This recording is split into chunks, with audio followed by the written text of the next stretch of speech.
this is a melting pot, and it's okay to touch because it's not hot now. So that is embossing powder in there. And I have it set. I don't even know if they make these anymore. If they do, I'll put a link. So basically what this little melting pot is going to do is melt down all of that embossing powder. You can see in the middle here where it started to get melted.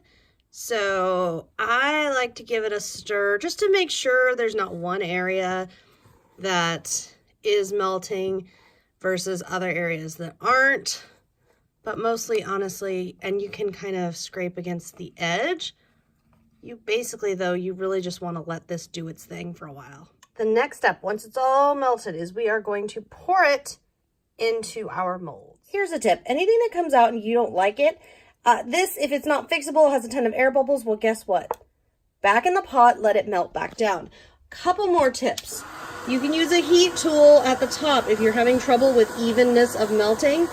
That will help you get it all melted nice the way you want it. Another tip, after you've poured, if you don't like it, of course you can put it back in the melting pot, but you can also heat, again with a heating tool. You can heat it up and get rid of bubbles. You can heat it up, and you see how those bubbles are disappearing in front of our eyes? That's because I'm melting it back down so the bubbles can escape. So we can heat this up so that the bubbles can escape. We can also take our little stick here, although I'm not sure how effective it'll be since it's so covered in muck at this point, but you can scrape things flat if you want. You can fill in any gaps if there's some spots where, like here, look at this one. See how on the edge here it didn't quite fill? So if I do that again, if I heat this here until it gets nice and melty, it should let us, let's see if that was enough.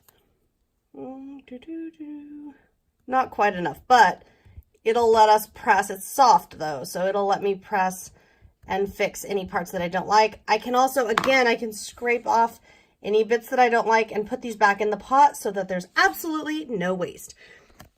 Now, once they're cooled, you can pop them out of the mold. Here's one you can see. Look how fun that is.